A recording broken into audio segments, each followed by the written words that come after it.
Hey everyone, Spencer the Knowledge Pharaoh from Sky Sports' Ringside Toe-to-Toe Boxing Podcast and hashtag Toe-to-Toe. Listen up, give Sporting Icon a follow. Hope you're all doing great. Now, I just watched a 30-minute Q&A with Mauricio Sulaiman, the WBC President.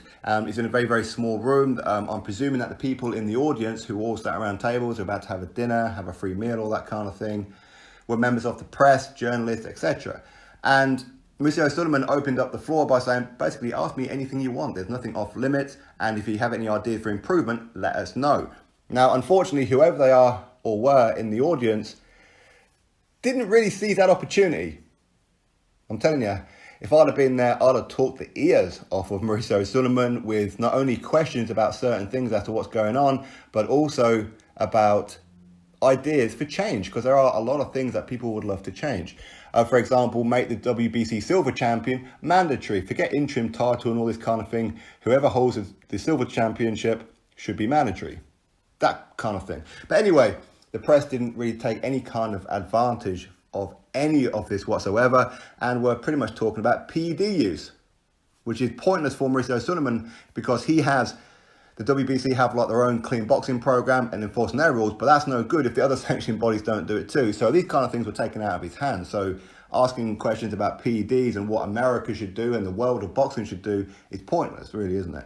But what I want to talk about in this video is Mauricio Sulaiman's proposed idea of a tournament to find one champion. Now, for those of you who don't know, to become undisputed, you need the WBC, the WBA, the IBF, and the WBO. So you need 4 titles to become undisputed. It doesn't matter which weight division it is, 4 titles. But to do that, currently, you need whoever the champions are to voluntarily do this. And there's many reasons why fights don't happen. It's because maybe one champion doesn't fancy it, or the other one is pricing themselves out, or whatever it may be. But Mauricio Sulaiman's idea was create a tournament, enforce the tournament. Because there are quite a few weight divisions. As an example, the light heavyweight division, you've got Kvorchuk, you've got Bivol, you've got Beterbiev, and you've got Kovalev. That's 4 champions, each of them with 1 belt. Are these guys showing any kind of signs of unifications or undisputed? They're a long way off it, much like with welterweight as well. You know, you've got Keith Thurman there, who's a WBA. You've got Sean Porter, the WBC. IBF is Errol Spence Jr. And the WBO is Terence Crawford. And there seems to be like a lot of conflict depending on which stable that you're with PBC or Top Rank, whatever. Undisputed is looking a long way off. But Mauricio Sulaiman's idea was force them all into a tournament style, which means if you've got 4 champions of 4 different sanctioning bodies, you have a semi-final. The winner of the semi-finals go through to the final. The 2 finalists fight each other, undisputed. That's the ideal scenario. And of course, when you enforce that, of course, you're talking splits. You're not talking guaranteed of money. So there's no negotiations or anything like that. You know, one champion should get more than the other one and blah, blah, blah. No, it's just a case of this is what you're doing. This is what your split is going to be. And you have no choice in this matter. If you want, you can always vacate the belt. No problem. We'll pass it on to the number 1 or the current mandatory, and they will take your place for it. Either way, we're going to get 1 champion, 1 undisputed. That is ideal. As an example, at heavyweight, when Joshua was champion, obviously he lost to Andy Ruiz Jr., but he had the WBA, IBF, and the WBO. He also had the RBO as well, but you don't need that one for undisputed. So he had 3 of the main 4, but he couldn't secure the WBC one because Wilder was unwilling to fight him. He would price himself out, wouldn't have meetings, all that kind of thing. So at the minute, champions have options, really. You know, they decide when they're going to fight, who they're going to fight, if they're going to be doing a voluntary, how much that their challenger is going to get, all that kind of thing. But he wants to take it out of their hands and force a tournament style. Now, the WBA were up for that, the IBF were up for that, but the WBO refused to turn up for the meetings to sort that out, which is a little bit worrying for me. Now, I'm not saying the WBO are against unifications or undisputed. Not at all, because historically they have done it. I mean, they allowed their title to be on the line for the Cruiserweight tournament last year for the World Boxing Super Series, where Alexander Usyk won the tournament, become undisputed. They allowed Joseph Parker to unify against Anthony Joshua.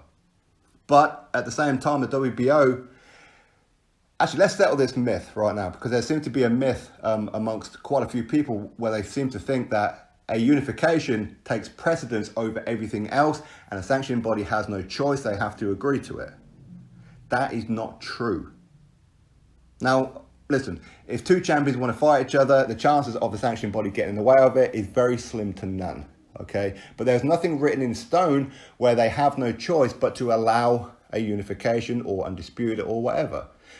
One example would be actually the WBO. When Joseph Parker won the heavyweight title, the vacant heavyweight title after fighting Andy Ruiz Jr., he was told, your next fight will be your mandatory. At the time, it was David Haye, but David Haye pulled himself out to go fight Bellew for the first time.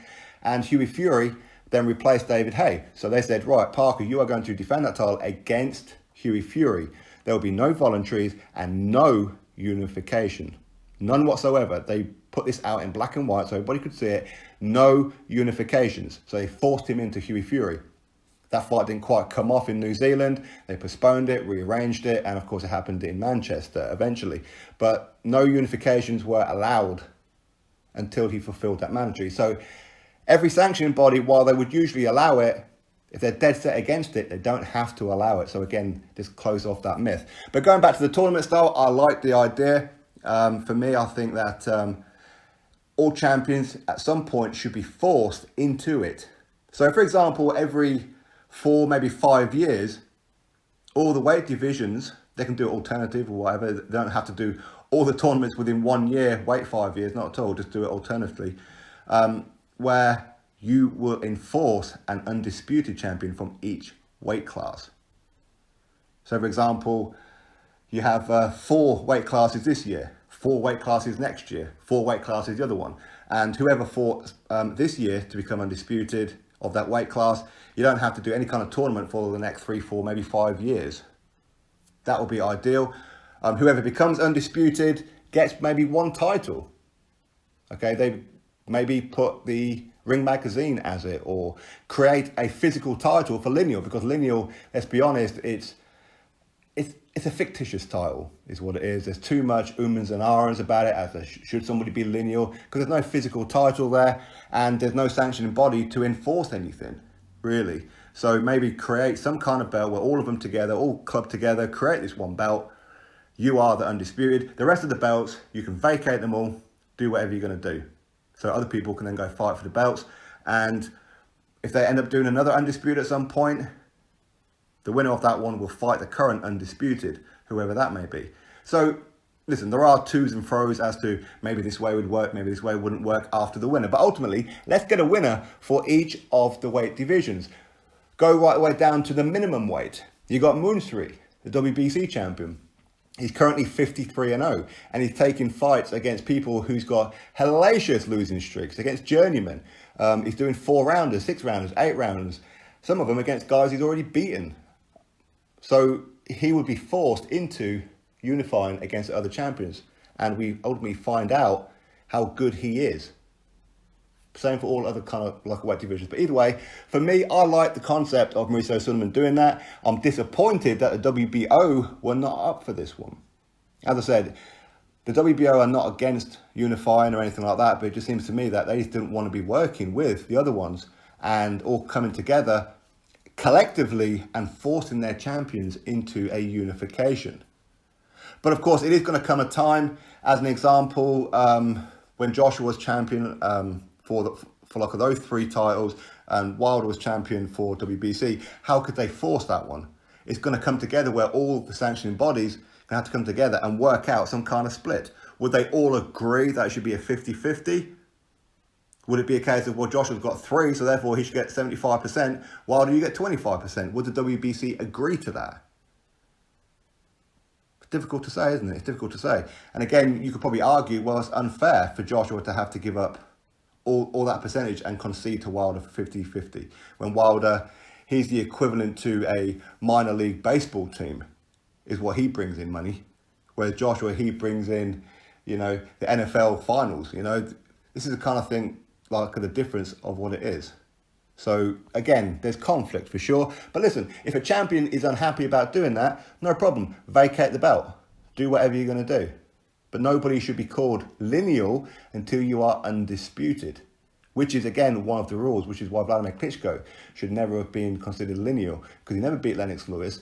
And the vague rules are, which nobody has to conform with, is lineal should be for undisputed. Again, this is part of the phantom rules, where a next lineal has to be undisputed. So therefore, you could probably argue that Tyson Fury shouldn't be lineal. But listen, again, I have no issues with him being lineal, but it causes a lot of problems when it is.